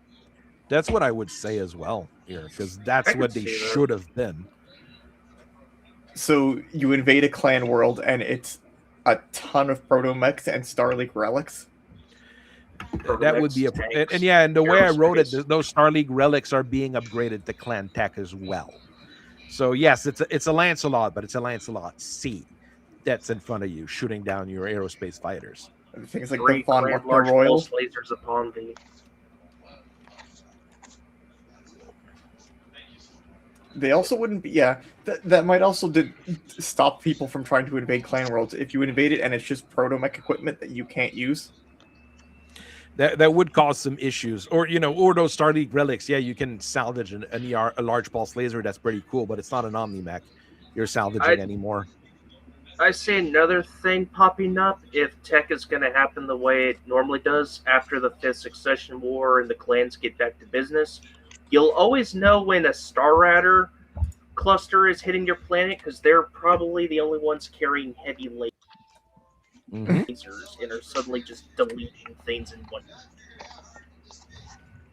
Then they salvage a heavy laser for the first time and go, oh wow, this does a lot of damage. Oh wow, none of the other clans have this. How are we supposed to maintain it? Or worse, like, wow, this does a lot of damage. This generates a lot of heat. Oh, That's I right, just yeah. I just have a balls cancer from shooting it once. That's bad. Does Sea Fox still make the Hada Oko? Of course, they still make the Haruko. And then We'll be everyone able to glares sell at them really hard and they stop thinking about what they were going to do. I'm actually considering running a Haotoko in my I have a Whoops all 65 tonner clan list for Saturday, but I'm thinking about swapping out something for a Haotoko. It Not a just bad seems like idea. it would be It's cool. not- Plus, I have the mini. not I have a bad. mini for it. It's not bad. It's weird, but it's not bad. I mean, the big thing to me is one: do I have a mini for it, or can I proxy it? I happen to have a Haotoko mini, so it's like, oh, No, that's cool. that's pretty I cool. might do this. Oh, Swap out the Fire Oh. Scorpion for it. Keep the Roughman 2C. hey. All right, you're told it's just clan battle mechs, and it's a Star Warhammer 2Cs looking at you. Wrong neighborhood. I mean, a proto-mech backing up a battle armor point is pretty scary to begin with. So You're some poor inner sphere battle armor and you have to fight an equivalent number of protomechs. no, you don't do that. You don't do that. No, No no. one Okay, wants get back to to the do mech, we're leaving. Don't do that. Don't do that. I'd feel bad for the poor kid. For goof, I looked at a 12K list for second line garrison. It was like 2 Marauder 2Cs, a Warhammer 2C, and it ended up being 10 protomechs, and that was with upgrading some pilot and gunnery. That is unpleasant. They don't have the mag clamps yet, but they're still reasonably fast. There's some that are Some of fast those enough to be a 711. threat. I mean, a point of battle of protomech can easily take out a light mech without much issues. So Hey, speaking. they're- Speaking of heavy gears. Speaking of heavy gears, I mean Protomechs. Are we tracking on? Major Leader just did an interview with the creative director for Heavy Gear. no, Is Heavy Gear about to make a comeback, or is this just there's a new okay, game. cool thing? There's a new video game they're talking about. So Really? that's probably what. That's probably who he spoke with. I'd have to check it. I didn't have. Hey, I stand didn't by. have time for that. Stand by. Oh no. I'd have to go buy a new set. Kevin Scharf. Kevin Scharf is the creative director. That'd be for the video game. Ah, Does, he did an interview with the video game guy. Well, that makes sense because they have a Heavy Gear 3 in the works right now. They wanted to do one of those arena shooter game, the same as MechWarrior Online for a while. And when they announced it, everybody was like, this is shit. We want an actual game. So you know how it went, basically. let's see, 3057, the Harpies would first be running around, and it would be to like 3059 when Sirens, Gorgons, and Minotaurs would be Yeah. deployed. You're invading I a mean- planet, your light mechs go out, and they run into a bunch of Minotaurs, and then you stop existing. What is that? Slick. 2 ER medium lasers per Minotaur? Yep. Yeah, they're not Yes. fast, but they have 2 large lasers on a 9-ton machine with as much armor as your light mech. That So costs less than your good light luck. mech. No, it's gonna be. Oh no, it's gonna be even worse because Intersphere Pilot. What are they gonna want to do? Run up and step on it, and then they get frenzy attacked by the entire point. I've done that before. It sucks. You want It to is run a up bad and try to idea. hack it. Do You not wanna- melee the Protos. They will jump you.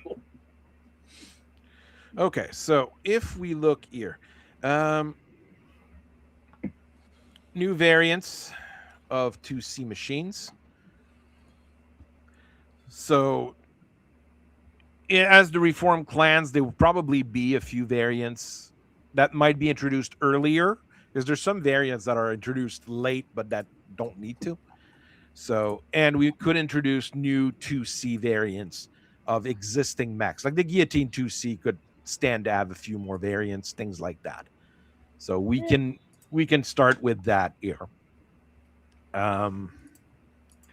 New Totem Mech, new Totem Omni Mech for the Fire mandrels. for the lower clans. We'll call them just lower clans for now. That would include the Fire Mandrill, but that would basically include everybody that's not the Wolf, the Smoke Jaguars, the Jade Falcons. And the Nova Cats have a decent number as well here. So, but I mean, there's some of those clans that we just like. The Blood Spirits surprisingly have a few different mechs that are interesting, but basically a new Totem Omni mech for each of the lower clan would be a good idea. Just Minimum. one of the mechs that they ended up building maybe a bit later is available sooner. That too. So they say turn to a science cast earlier to tell them to start building a mech. Yeah, like Spirit Walker 2 for the Coyotes. yeah, the Coyotes we could just take those early rebuilds of Starleague units and rename them, or not rename them, but 2 or U versions, Make more. upgraded versions. They're still in use, I recall. The Night Chanter and the Spirit Walker. Yeah. What was What the- if we the made Crim- What if we made an Omni version of the Drift Shag and That'd pulled be out weird, Intersphere but, you know. and pulled out Intersphere snub nose PPCs as standard for the clans, for those minor clans? Well, Yeah. you'd be better off with a clan ERPPC anyways than a snub. Wait. nose the same What way. if the clans? Hold on. What if the clans bust out the few remaining snub nose PPCs from their stockpiles? Intersphere captures them and goes, "Wait a minute, this isn't clan tech. This is our tech. Hey, we can actually make this." And now, boom! Snub nose PPCs are a thing. Yeah, the Crimson Langers silly. 3065 for the Blood Spirits. I could see them Put a snub nose introducing that PPC on a earlier. Crimson Languar. The You have an ER large and 2 heavy mediums at the start, so it's not It's a weird 50-tonner. Blood It is Spirit, very Coyote, nice. Fire Mental, Goliath Scorpion, and Snow Raven are still using the Spirit Walker. So just There you go. make a couple more variants of that. And oh no, why are the clans also using Black Knights? They're Why using is that Black Black Knights, but Knight their Black not Knights are super good? fancier. Their Black Knights are switching their equipment between fights. That's cheating. Wasn't that the whole thing? The reason they built Omnis is because of all of the different variants that the Wolf Dragoons were coming up with from Badger. I think it Badger's was. a weird thing, dude. That's a weird little tank. They had an Omni APC and and because it was an Omni, they kept swapping it. So everyone's like, "Huh, their techs are really good at refitting these things." Yeah, our techs are pretty good. You're right. You're right. Oh yeah, they are. I wouldn't worry about I it. gotta get going. Y'all going. Oh, here's one that might have a few You more always variants. gotta The get going. Sidewinder. Yeah. Oh, The Sidewinder the is just a Sidewinder. cool looking. Is just a cool looking thing that they mishmash from different parts and different mechs. Like, So we it's a need a new funny mech. one. Slap these two together. Here's a new specifically, mech. it's a Mech Force. I believe it's a Mech Force UK mech that is due to be canonized soon, since they canonized the Iron Cheetah. We'll Because have that was to Mech see. Force UT. That was Mech. We Iron will have Cheetah to was see. Mech Force UK as well. Mhm. But so new variants of 2Cs, a new totem mech for each of the lower clans. What else would we want to put in that TRO here? New vehicles. The C refits of the vehicles. Yes. Because they're not going to want to spend, like, clans don't want to spend money on vehicles.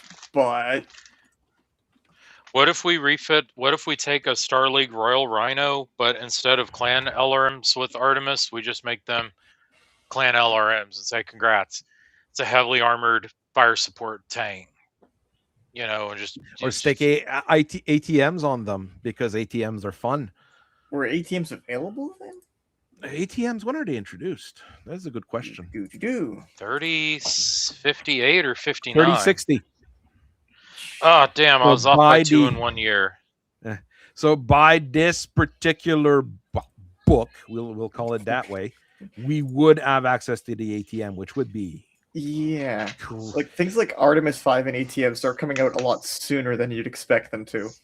And you could make some very, very nasty things with that.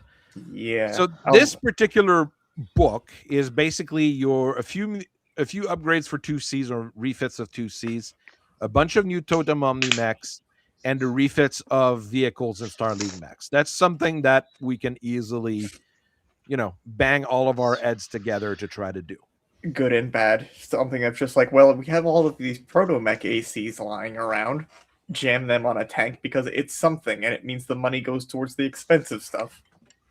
Or and then you also have an Artemis 5 LRM carrier. I'd probably put it on a Rhino or something like that, not just a carrier. The only reason I constantly bring up the Rhino, is because I actually have that model, the blister pack that has 2 rhinos from Ironwind Metals, and it's just a cool little tank. It doesn't. The art and the model don't match any of the record sheets whatsoever, but they're still nice. They're really fun to. It's really fun to bring 6 LRM-20s and like 2 LRM-10s to a fight. And they're actually able to survive, someone looking at them, unlike a carrier vehicle. That's the really cool thing about the Rhino is that, okay, it may have half the firepower of a dedicated LRM carrier, but A, it can actually shoot up because it's got medium lasers or medium pulse lasers, and B, it actually has this thing called armor, which is what tanks are often referred to as armor or armored fighting vehicles. So I know, it's weird, isn't it? You kind of want them to have armor, just a for the role, because like a recon, like you can the early clan, and there you go. Like, I mean, you can theoretically have a tank that has like armor that's proofed against caliber 50 or 20 Mike, but like that's about all you really need for a light recon vehicle because you want it to go fast. You can have a heavily armored recon vehicle, but that kind of defeats the purpose. The problem with the So, carrier is that it you is know. no armor and it is slow. So Oh, dude, speaking of carriers, dude, I'm actually really stoked. As I was organizing my my plastic catalyst tanks and stuff, I was like, you know what, this is dumb. I want to have a lance of LRM carriers and a lance of SRM carriers at the same time. So I actually just traded a Huntsman and a Cauldronborn, I think, Mhm. to get another set of 4 chassis with 4 of The each double turret. turrets. I'm really stoked. Yeah, I'm really That's not a stoked. bad. That's not a So bad trade. At least those are now things that you know you'll be able to play. I can now run 8 LRM carriers and or 8 SRM carriers. I'm so stoked, 8 dude. LRM carriers with thunder ammos, so you have mines everywhere. My artillery company is organized along the lines of this is just me organizing my personal collection. There's no overpowered homebrew merc unit that's the exact same as everyone else's overpowered homebrew merc unit. Our command, the command lance is 3 Savannah Masters and a Gil Tube tier. Mhm. 2 Witzlapokles and 2 Thors to provide the long range indirect fire artillery support. Mhm. Mid range artillery for LRM carriers. Close range artillery for SRM carriers. And then I have 2 Rhinos, and I'm looking at 2 Rhinos and 2 Stormfears as a frontline artillery company, i.e., bring the LRMs to a single map sheet and indirect fire over the hills and stuff. I call them frontline artillery. All fun things. So it's just a way to have fun with the models that you have at hand. No And era not, restriction, no faction restriction. Just follow your heart, man. If I had to give a piece of advice to new Battletech players, like, oh, what faction should I play? What era should I play in? Just follow your heart, man. Just get whatever, paint it in any way you want, and just play with it. There you go. It only costs $5 to get some stripper. If you decide to repaint. That's what I'm talking about. That's what I mean. Yeah. Only costs $5 for a stripper would be very cheap. Or you can just leave those old painted mechs as a reminder just to see how far you've come along. You're going to get better. Remember where you came from. Remember who you are. 5th Succession War, I'm not sure I want to introduce new mechs, but new variants I'd be probably okay with. A lot of C3 variants could be introduced. A few different things like that. I'm not 100% sure what I want to do as far as inner sphere side of things goes, because there wouldn't be that many big difference or big changes, I guess. So I'm not 100% sure there. I'm just spitballing, as we say. Anything in particular that might be available a bit sooner or just a bit later? Or a bit differently, you know. Hey, speaking of C3 variants, what if in this 5th Succession War timeline, what if instead of the Federated Suns and the Capellans deciding to try out this C3 technology, what if it's actually the Lyrans and the Free Worlds League that decide to try out the C3 technology? Well, the Combine already has the technology as of 3050. Well, they're the ones who invent it, and then Comstar sees it and goes, "What if we could adopt this to our 6-man units?" With the C3Is, yeah. They're trying to introduce the C3Is to other factions really depends on what we want to do with Comstar and the Word of Blake, which is another C3Is thing. really just Blake's thing. It's really good. It's really good. That's the thing with the C3I. It's not just good, it's really good. It is really that step up in terms of things, right? Is it time? So. Oh, hey, fellas, I have to go now. It has Have been fun. so fun tonight, but I've got to go now. And fellas, y'all listening, just follow your heart and be nice to your moms. There you go. See ya. C3I, it would There's have probably things. an extra 2 units that it couldn't really connect to, and that wouldn't do anything. Yeah. I mean, a decreased version of the C3I that connects to 4 people for the same weight, probably. The Is the thing that C3I I'm- downgraded. Sound C3I Inner Sphere Edition. A C Omni. The one that we sold Rasselhag to put on their necks to fight the clans to test it out. It's like C3I, but it's only for 4 units. Because also C3I is also heavy at 2.5 tons. But it's more efficient than having a master and slaves. That's part of the thing. As well as the fact that you have to shoot everyone to get rid of the network, as opposed to just killing the master and collapsing the network. Because if one unit in the C3I network is disrupted, it doesn't affect the rest of the network. It's an odd thing. I mean, there was some other C3 ones with the boosted and emergency master. Those are not very good.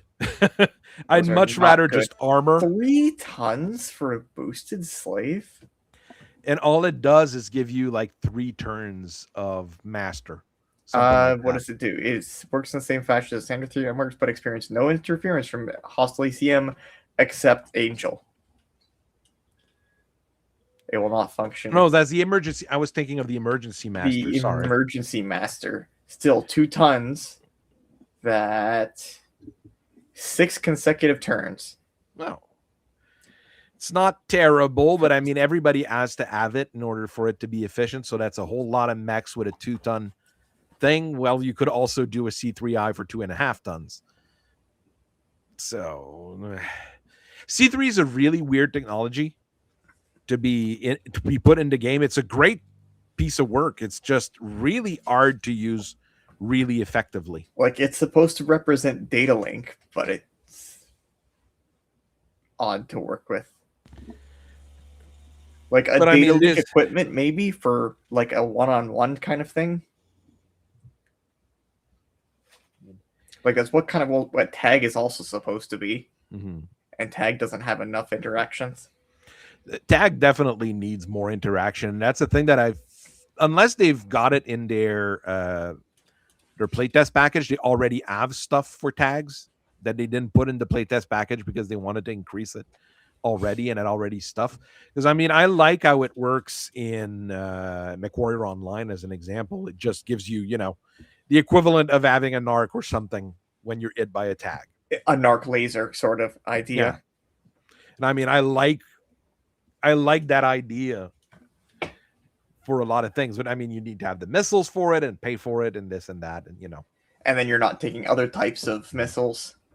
You're not taking Artemis. Yeah. And then you have to go and deliver it. Narc capable also working sort of like with semi-guided, because semi-guided is... Narcs are getting a big buff, so there is that too. Narcs will give you a +3, and you no longer need indirect fire, things like that. As opposed to semi-guided, which was only a Free Worlds League thing, and it just ignores the movement mod. Which is good. Actually, very good. That just punishes light mechs for existing. Right now, if we're looking at the Comstar Word of Blake split, and what I've got here, for the longest time, Comstar doesn't do anything different than what Comstar would do. They just sit on Terra with an Astatius Fox, having all the Com Guards basically in the Rasselhag territories, trying to hold it against the clans and training people there. It's just much later during the 5th Succession War, the Federated Commonwealth grants them this bunch of worlds here to just try to keep the peace, and the Word of Blake build their own dominion, their little Word of Blake protectorate here, because the Free Worlds League kind of wants to kick them out, because they killed Thomas Merrick. Well, Thomas Merrick. Is it the real Thomas Merrick, or is the Thomas Merrick they say they have is the real Thomas Merrick, or is neither of the Thomas Merrick the real Thomas Merrick? I really like the idea of neither Thomas Merrick being the actual Thomas Merrick. Real Meaning Thomas that- Merrick is gone somewhere. No, Thomas Merrick is just dead. I mean, he died in that attack on his car in his youth. Isis Merrick survives, but that's about it. And then they just keep using clones for political. Like there was the first clone of Thomas Merrick, who was the Thomas Merrick that they used there, and then there's the Thomas Merrick that the Word of Blake is using, trying to say that he's Thomas Merrick, and technically the only actual person of Merrick blood, because all the other Merricks are pretty much dead, would be Isis Merrick, that's now married to Sun Tzu Liao. So technically, she could claim the whole Free Worlds League, and Sun Tzu could have, his own super realm at some point. But that's why you also have our new friend here, Kirk Cameron, but not the Kirk Cameron we know here, the other Kirk Cameron. Kirk Cameron, no relation. Kirk Cameron with a C. I mean, he always wanted to be Captain General. He gets an opportunity to do it then. There's no more Thomas Merrick. I am the new Captain General. There you go. And I mean, he'd have enough as Prince of Regulus. He'd have enough political clout to call it out. And I'm not sure the rest of the Free Worlds League would want to join the Kaplan Confederation. You know how it is. They'll find a Merrick to drop their problems at. Hey, look, a Merrick. Well, we have someone that's not a Merrick this time. Let's see if a not Merrick will be better. Because, It has to not be, so they can end up trusting the Merricks again. I mean, how bad will it be if we have to trust the Merricks? How bad will it be if we trust someone who's not a Merrick to solve our problems, and then things go badly, so they go back to trusting the Merricks for all their problems again? I mean, we don't know how things would go afterwards, but, it's interesting to try to have some of the more minor lords and minor people do things and be relevant rather than being footnotes in history, or just they're there and they're in 2 novels and then they have 8 lines in those 2 novels, something like that, because technically there's a few powerful lords in the Free Worlds League.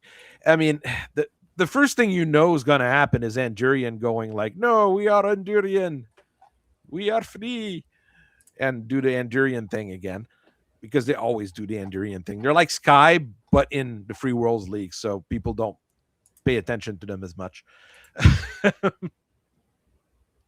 But there's a few fairly influential lords in the Free Worlds League that would be interesting. I mean, once again, that would be a lot of politicking, let's say, which would be an interesting thing to look at, because the Free Worlds League's always ignored in Battletech, or almost ignored in Battletech. They're just where you go to fight civil wars,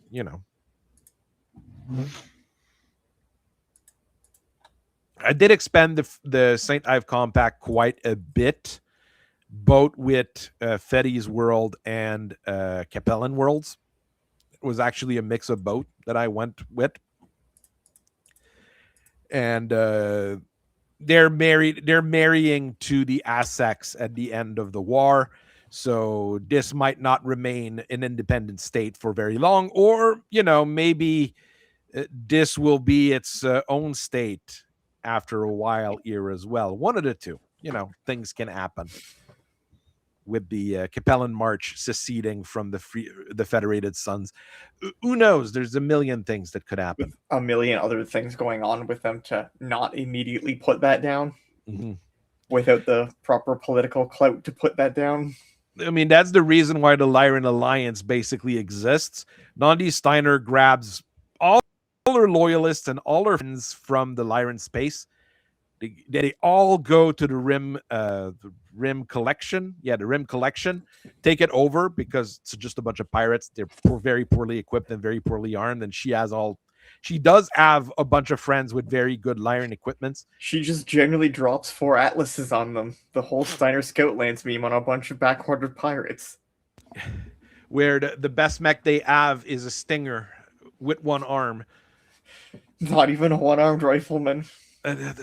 No, the one-armed rifleman was sent into a mission in Clan Space and didn't come back. But that's basically it. She takes it over, and all of those former RimWorld's Republic world where there's 4 people and 2 homesteads, things like that, just have 10,000 people show up to start living there. But the problem is, it's all a bunch of really rich and really powerful people from the Lyran space, and now they have to rough it into periphery. So things are not going to go as well as Boat Nandi and now her kid, because she dies. So all of these social generals are now standing around in bumblefuck nowhere. Exactly. Attempting to host balls in a cornfield. They'll do a hoedown. That's the best you can do, is a hoedown. So the political turmoil is just a bunch of nobles complaining and then not doing anything. Perfect. But I mean, the Federated Sons are busy fighting, on 4 fronts, plus the clans, plus this, plus that. Look, they can go and play statehood over there. That's okay. Let's let them play statehood. They're still a periphery state. There's a reason they're just kind of left there. I mean, that's all they'll ever amount to, is to be a periphery state, basically. That was my idea here. And this Lyran Alliance could stick around a long time of doing not much except being just annoying and saying they have a claim to the throne of the Lyran Commonwealth and just being a general nuisance to everybody else. Congratulations, Western Outworlds Alliance. There you go. Hey, hello. We are Clan Goliath Scorpion. We heard you have mechs. That's another issue. Yeah, they're gonna have a lot of mechs that are modern now, but they aren't getting anything new. That's you're the still thing. A periphery state. So you could have a lot of fun with that kind of weird faction in the ass end of space, where there's still pirates all over the place as well. Cercinius will be glad to go and try to steal your fancy mechs as well. And then still get walked on by 4 atlases. That's the thing. Until those 4 atlases, you can't fix them anymore. That's when the trouble starts happening. This would be the kind of place that would be like First Succession War kind of situation. You've got a lot of fancy shit, but nobody to fix it.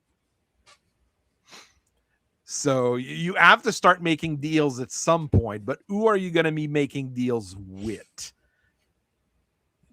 This is where things can try to raid you, break down your rifleman, so then you try to sell them the now 1-armed rifleman. Like, this is like a fun aside, rather than the Lyran Alliance and the Lyran Commonwealth like being that big, wealthy, powerful thing. Now we have a bunch of washed up nobles, rich folks, things like that, trying to act all tough in their own region of space and not having what it takes to survive. And, the clans are around, the Fed Sons are around, the Cercinius are around. I'm pretty sure some Free World Leagues people would be around. And maybe they would end up allying with the Word of Blake because they don't have a choice to ally with someone to buy some equipment. And things get really funky from there. Yeah, because the Marian hegemony actually received a lot of mechs from the Word of Blake. In this timeline, what I'm messing with is the Cercinians and the Marians are allied with the Federated Sons, Federated Commonwealth, while the 2 large states, the Taurians and the Canopians, are allied with the Free Worlds League. Please cause trouble over there. Like they're like just there to be like, please cause trouble so we don't have as many people attacking us. Here, You want technology to build mechs? Here, we're going to build a factory for you. Here's the plans to do things. So their list is just full of a bunch of federated Commonwealth mechs. A bunch of Valkyries, Centurions, renamed Valkyries, named to something like the Valades or something like that. And what about things like the Watchmen? All those mechs that they built to watch, that the Federated Commonwealth built to watch their borders while they went up to go fight the clans. Mm. All sorts of weird things we can do here. That's the goal of this alternate universe, in a way, to do weird things that are different than the original timeline, but try to stay as close as possible to realism, or as realistic as we can, I guess. It's a way to look at it. So, I mean, and write bios for characters that have barely any bios anymore. Like, I wrote more about Stefan Davion than they wrote about, like, most characters. Once again, I gave him a reason to be an actual psychotic asshole. Like, his parents basically were alcoholic deadbeats. He had to steal and had to do everything that he could in his life to try to survive until the failure that is Mary Davion finds him. So, so yes, he has issues. He is not a very good pilot. He is a very decent logistician and tactician. If you put him down on a table, he will get things done. But he also likes to beat up people and things like that. So, St. Ives always being screwed up in the end, that is maybe something we'll try to avoid. Maybe have St. Ives be better, bigger, or whatever. We'll try to figure it out. And then still get screwed over. We will have to see. They come back to the Federated Commonwealth like, hey, we need more stuff again. And the Federated Commonwealth's like, well, if I'm out of stuff. We're at the point where we don't have the stuff, okay? Like, you're on your own. You need to sort that. Sounds like a you problem now. For the thing is, they have a lot of factories. They have a lot of equipment and location to build things. If they keep asking, the problem that they add in actual canon is that all of their military unit basically said, we're not fighting the Capellans. We're not fighting against the Capellans. So what point what's your point if you're not fighting the Capellans? We are on the Capellan border. That was their big issue. Like, they, like, half the regiments that they add just didn't want to fight the Capellans. And the other bunch that they add were a bunch of actual incompetent, like, training regiments. So what do you want them to do? The Capellans just said, yeah, you're being reintegrated. And there was nothing Candace could do. Candace, there was just nothing she could do. So, and, quite literally a you and what army moment. And then, like, you mean my army now? Yeah, you and what army? Well, your guys, That's they're mine. Oh, shit. I try to put a personal life on every character I'm writing. I'm trying to make an actual personal life that is interesting here. You know, he does Krav Maga because Krav Maga is cool. So he decided to do that. He's a teetotaler because his parents were complete bums, always alcoholics. So he doesn't touch alcohol. He does pilot, even though he's missing an eye, because he's got a prosthetic eye when he's piloting. He doesn't wear it outside of his mech because, well, it's very uncomfortable. And I said an old line that's actually from my dad. Basically, he is not a very good mech warrior, but he's able to take out another mech in an open field with a full magazine in his gunslinger. That is enough for him. There you go. So it is interesting to create something out of what they already have. Some of those characters are actually quite interesting. They just never were explored as much as they want. Jackson Davion is more explored as a character already, but if you read through his bio and his stuff in actual lore, it makes absolutely no sense because he sides with Catherine Steiner when he's definitely a Davion guy. So it makes no sense. You know, there's things like that. another guy that has a crazy life and a crazy career. So a lot of stuff to just build it here.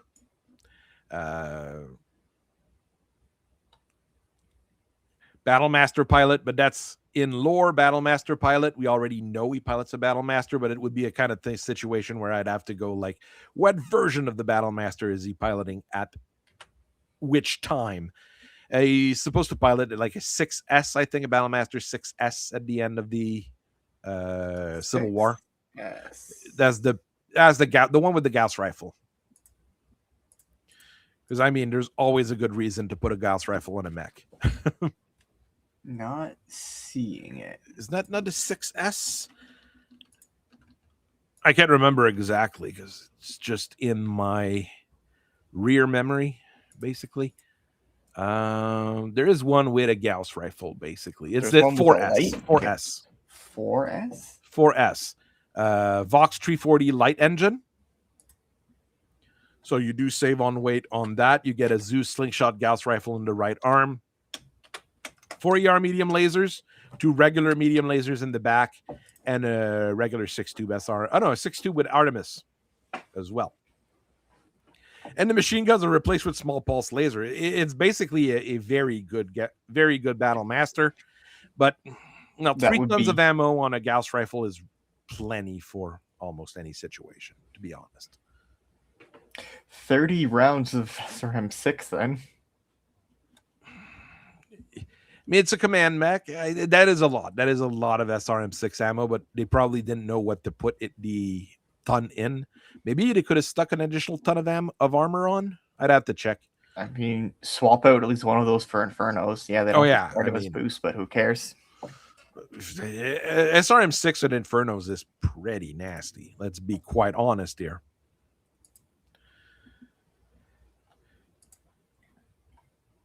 Caesar Steiner, another interesting person. I don't think, I didn't put any personal life details on him because he has some in lore. I have to basically reread through it. He's a mama's boy. That's the funniest thing when you read about this guy who is actually a really good general, but he is a mama's boy through his entire life. He loves his mom. And he's really mad when someone tries to make passes at his mom, and that's the reason why he gets into it with Thomas Hogarth. I don't know how you're supposed to say it, because he tries to seduce his mom, so he gets really mad at him. Same thing with Alessandro Steiner, but I mean, he wouldn't be. He is quite a character, and I think this would be a good situation where this is what he thinks he is. That is what he actually is. That is what he thinks he is, especially when protecting his mom. One of those kind of situation. Caesar pilot, Zeus pilot originally, because as any good Steiner officer, he'd be in a Zeus. But of course, you get a Caesar later on because you're called Caesar Steiner. You should be in a Caesar. I might mess with quirks as well on some mechs. Then there's the Slav guy. I see this guy dancing with a bottle of vodka, unfortunately. This is not the most flattering picture that exists for a character, for Bishop Sortek. He was born into the tracksuit. It's just like there's a tracksuit under that uniform there. There is a tracksuit. No question. No questions there whatsoever. But he's another one of those officers that do a whole lot of stuff, but we don't hear about. Even in canon, he does a whole lot of stuff, but we don't really hear about him. Hey, he serves in the War of 39 and actually does okay until another regiment of Ryukin falls on him from the sky. There's not much you can do when you've got that going on.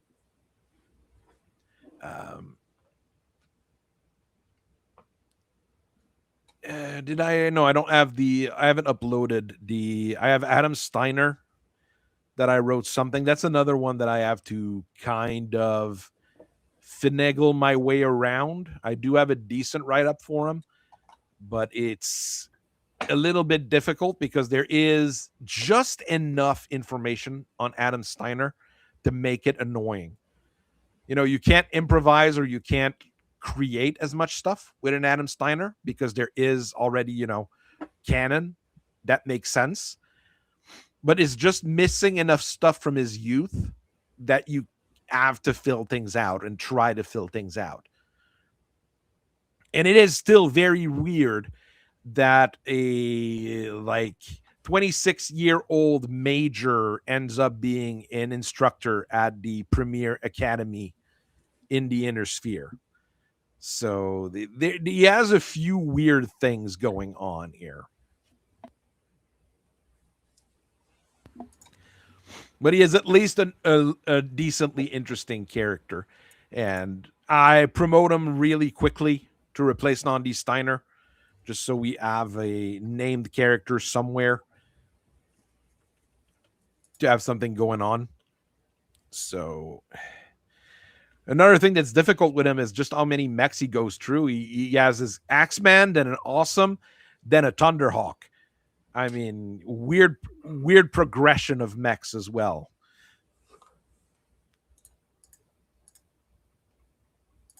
I do have to write up Thomas Augert, which is another Augert. It's probably German, so it's probably Augert. But that's a minor character that will end up being important because I need people to support this Lyran Alliance thing we're messing with Ryan Steiner already being dead, because that's what all he deserves. You have to start digging into these kinds of characters. Unfortunately. Well, or fortunately, a mix of both. And yes, I'm probably going to have to ask people for help here. Yes, I'm able to fill things out, but every once in a while, I would like some help. Building mechs, I know a lot of people on the Discord already are pretty good at building mechs. So if we have to mess with these things, it shouldn't be too difficult. And we probably can, for art for those mechs, well, we might have to improvise in different ways, but there's things we can do. Throw it into its own channel of TRO 3060. There's probably what I'm going to start messing with here. So I'm going to let it go for today. There's quite a few people watching, but there's only 2 of us here. And I've already discussed pretty much what I wanted to discuss today. I haven't touched the army compositions, but army compositions takes a while to look at. So we'll leave that for later. And I'll have more army compositions put down on paper. Right now, I just have First Lyran Guards and Merrick Militias, basically the Merrick front. But I've got what I've written, the Sarna Tikhonov Marsh Militias, the FedCom portion of the army around Terra, and the regular CCAF forces. So not the Macarons, not the Det Guards, not the Det Guard, the Det Commandos. There's a difference between the Det Commandos and the Det Guards, but close enough. And the warrior houses. Those are going to be their own thing. But all the other CCAF regiments and forces you would build would be around these lines here. And I tried to go with what do we build locally? What do we build? What is easy to acquire from allies or from salvage to go with? And you realize all the money did go into the Death Guards. Here you go. Like the fancy mechs, they do start getting fancy mechs fairly quickly. The Uran Warrior is a very good mech. The Menshen is quite good from 3060 onwards. Jingao, the original Jingao, is 3059. Not the fancy one with plasma rifles there, but the original Jingao. Lao Hu, 3062. And Yu Wang, 3060. But there's the one problem with the Liao is they do have a more limited army list than most other people because they don't build a whole lot of stuff. They can steal stuff from some of the others, but not as much. It's almost like all of their factories were just a bit to the east. Or on Xi'an. That's basically it. The stuff we build on Xi'an, we all got. Outside of that, there's a new factory on Victoria. There we go. Like, yeah, you still have quite a bit of population centers and resource extraction, but That's their biggest advantage, to be quite honest. Oh, they don't have battle armors either. they don't. The Capellans don't have battle armors really until the Fashi in 3062. Intersphere standards, they would be buying off other people. And in 3062, they start getting the Fashi. And So, by the yeah, end of 3062, they don't really come online until 3062 then.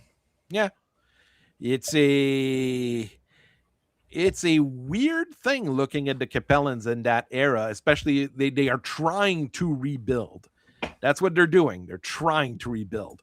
And they've got things going on with the Anubis in 3063, which is a thing. But they've got urban mechs. They've got urban They don't mechs. even get their Poe LBX until 3069. So you Wouldn't be surprising. Wouldn't be surprising. I mean, the LBX are going on the snakes before that. You got a Poe Light Goss. Poe 2's much, much later. Mm-hmm. And there's weird things going on with our good friends here. I don't think the clans would have new tanks, Argyle. It would be more, let's take the relics from the Star League era and fix them up with new equipment. Rather than trying to design a new tank, they would be pulling more things out of storage just to try to make up the numbers. Which is a lot easier and a lot cheaper. Because they're starting to realize that they can't just focus only on an elite core of Omnimex to go and just duel everything once and then go home. Because the Inner Sphere doesn't play that way. So now they need a bunch of numbers. They still have the SLDF, but it's just been sitting around in storage and pushed onto lesser warriors. Now they just don't get that chance to push those guys out. Everyone has to fight. We have to everybody fight, nobody quits. That's how it works. Pretty much. My artist bit is when I'm trying to design those army composition is how to make the detachments. I might have to have some people throw ideas at them. Like for the Merrick militias, I did go by weight classes, but not like light, medium, heavy. Like for a battle detachment, your core units are 30 to 65 tons. Lighter is special, heavier is rare, because that's what you got. Oh, and the Merrick militias, you don't get the fancy shit until 3062.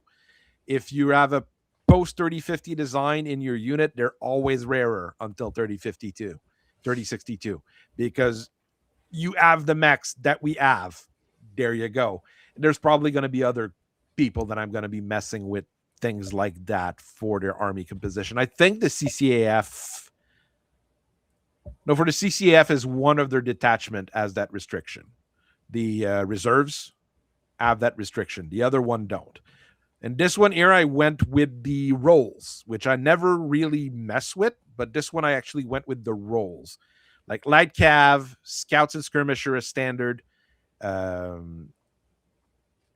one, it's not skirmisher, it's striker.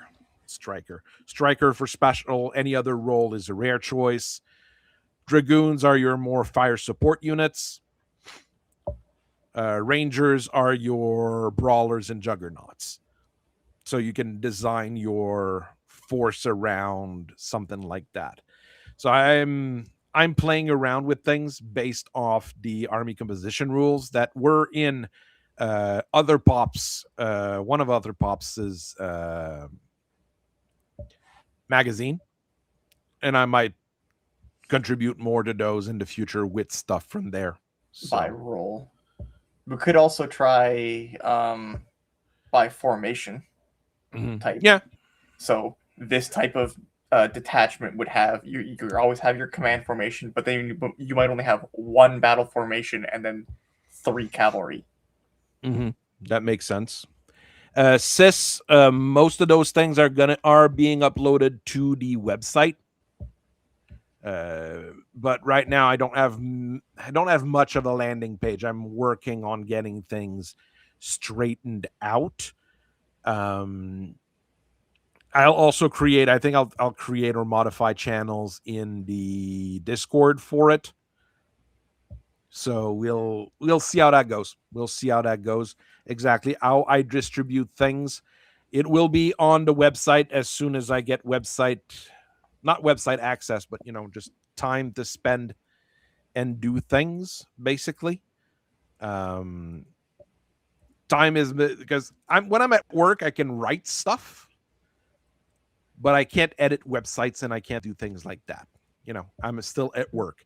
So I can mess with things in between different assignments and different things, but I can't upload things. I can't do anything fancy like that. And my evenings are random. There's no Wednesday evenings. I'm chatting with you guys. But other evenings, I've got other things. Sometimes I've got family stuff. I've got regular obligations. So I'm going to try to put things up in various places so people have an idea. And we'll start to arrange things all together to try to move this into a fun thing that everybody can enjoy. I'm going to let everybody go because I do need to get ready for bed and ready for life. If I want to be able to work tomorrow, even though I don't want to, but that's usual. No, I've been having a hard time this week, so there is that unfortunate state of life. So I thank everybody for watching today. I hope you guys have a very nice rest of your day. Tomorrow we have a video on the shootist coming out, and you will learn why I like that mech. It is one of my favorite for some odd reason. It is anything to do with the name? Again, the name does have a very good thing to it, but I mean, a hunchback on steroid is a very good mech. That's how I describe the shootist. That does sound like a mech that's going to shoot. There you go. So keep an eye out. It'll come out, and you will be amazed at also what I add to create, because there's so few things to talk about the shootist. I had to create a few variants. Hey, but there's Succession War variants for a lot of them, so you guys can use them in any game you want. So